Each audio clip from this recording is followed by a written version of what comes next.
I want to bring in our panel of party commentators now. Greg MacEachern is a Liberal commentator. Melanie Paradis joins us this week. She's a Conservative commentator. And Kim Wright is an NDP commentator. It's good to see you all. Thanks for being with me this week. Greg, look, I think we all, well, not Kim so much, but the three of us that lived through January in Ottawa. Now the city's bracing for another big protest this weekend. That stoked lots of worries that we'll see a repeat of the Freedom Convoy occur once again.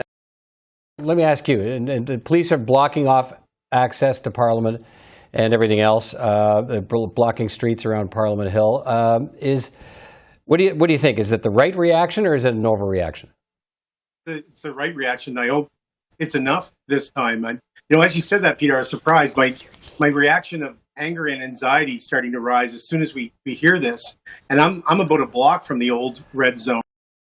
I think it is the right thing. I mean, what's problematic, I think, for the federal government is that the tool they had to use was the sharpest tool in the kit, and it was the Emergencies Act. And, I'm hearing Conservatives, continue to criticize this. They're not talking to people in Ottawa.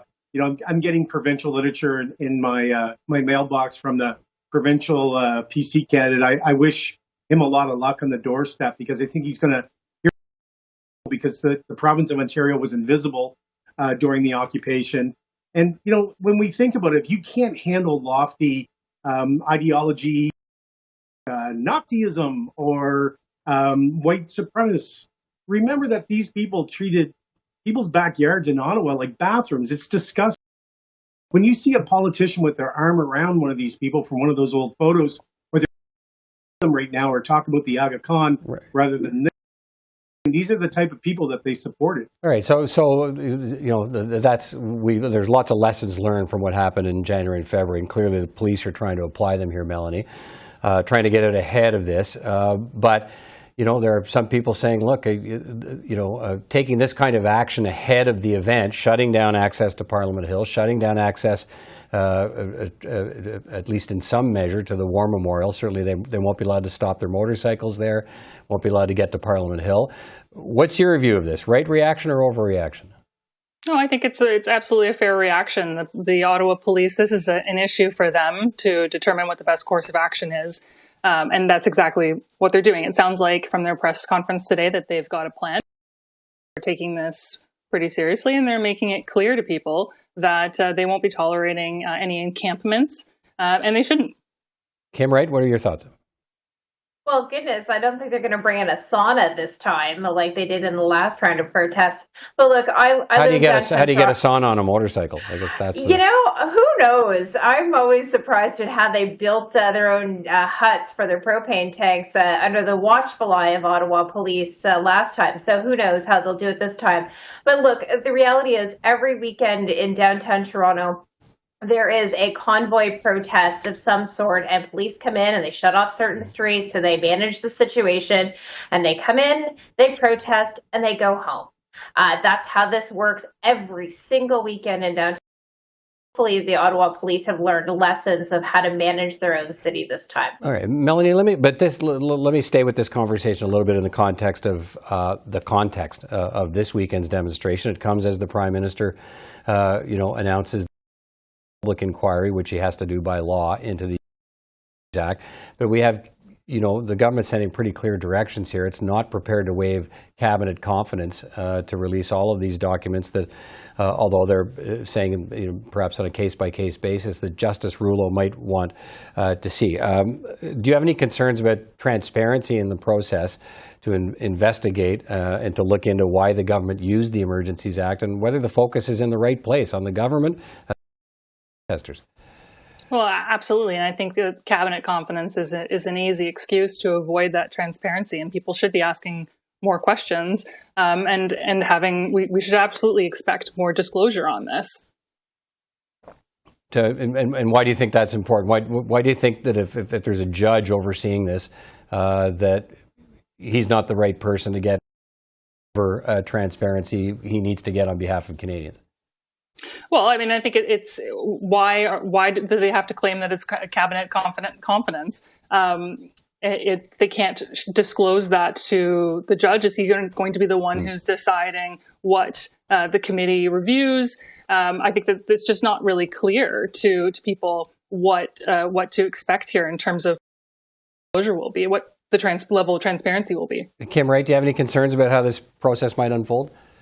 No, I think that there's a lot of people who are trying to finger wag that he's a former Liberal staffer from 1.5 million years ago. And if that was the case, I don't think anybody in and around the Ottawa area would ever be appointed to anything.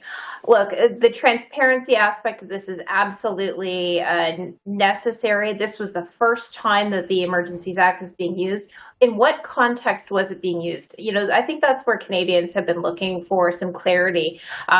Is this just a simple situation of the insurance and the financial records? Were they actually seeing some very troubling things? I mean, we saw some images that were startling coming out of Ottawa last time with the little kid with the jerry-canned backpack.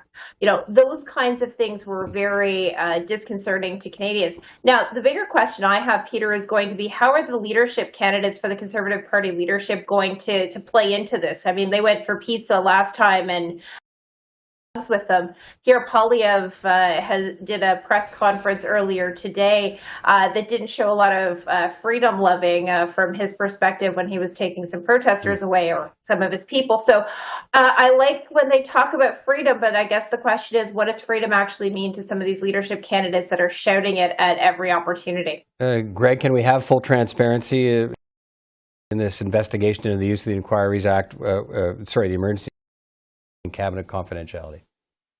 Yeah, I believe so. I mean, this is brand new time, the act. I would caution, there's not a lot of people that served in a Harper cabinet, but there is a reason why we have cabinet confidentiality.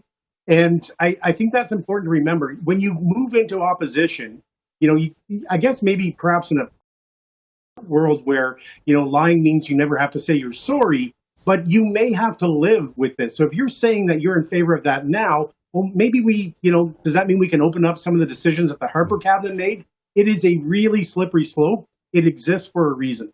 Okay, let me flip to our last topic of conversation, the Liberal NDP deal in the House of Commons. Kim, let me start with you. Jagmeet Singh is now coming out forcefully against the Liberals over the climate plan, but I guess I'm wondering, what kind of credibility does he have to criticize the federal government, the federal Liberals, when he's already agreed that he's going to provide them support to keep them in government for the next 3 years? Well, as we've talked about previously, Peter, this was never a blank check. There was never, we were giving abilities as an opposition party. When we have concerns, we raise them. When we have issues of disagreement, as we have on some of the approach on climate change, we're going to raise them, and certainly we'll raise them on ethics. Right, but let me just ask, what's the effect of it? You mentioned the check analogy. So, like, if you have a bad check, the bank, and that's that. What's the effect of speaking out and criticizing if people know you've already said, I don't like what they're doing, I don't like a lot of their policies, but I'm good with them being in power for the next 3 years? So the only thing that we have agreed to was a confidence. So we are voting with them on the budget because it has actually done the things that they've talked about in terms of our agreement, including on dental care and making sure that that's actually written into the budget, not just promised.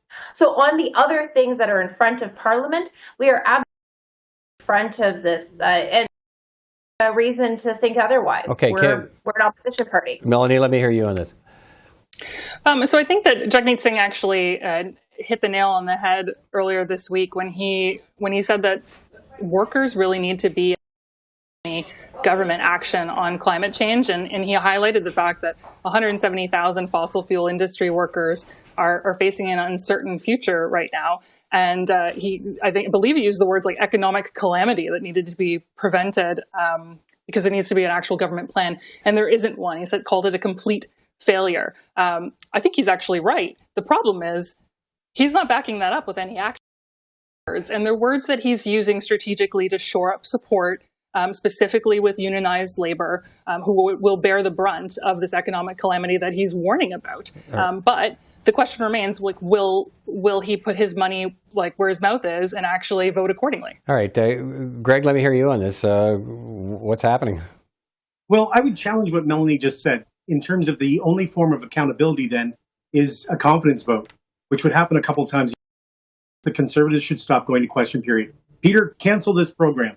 There are lots of other ways to keep a government to account rather than just the confidence motions. I'm not surprised by that. I understand the deal is, similar to things I've experienced in my own working life in Nova Scotia, late 90s, where we had for one election, I stood next to my boss, the Minister of Transportation, next to a bunch of potholes, next to the budget passed that year. The legislature continued on. Right. I don't. But did you ever say to minority government, it's short of a vote of confidence, you guys are good to go? I mean, actually, the analogy would be that you say we're not going to vote you down on any vote of confidence. That's basically a blank check, isn't it? Well, this is a formal arrangement where I think there's been a lot of very informal arrangements. I like some certainty. Do the Conservatives really want to go to the polls right now? Candice Bergen in a national leaders debate, is that what the party really wants? Let's be serious here. Well, to your point, though, I believe very quickly, that the Liberals, the Liberals do want to avoid having the Conservatives at question period, which is why the Liberals are trying to change the House sittings. They want to be able to adjourn early. We have to adjourn early. That's a conversation for another day. But thank you all for your time tonight. I do appreciate it. We'll talk again soon. Thanks, Peter.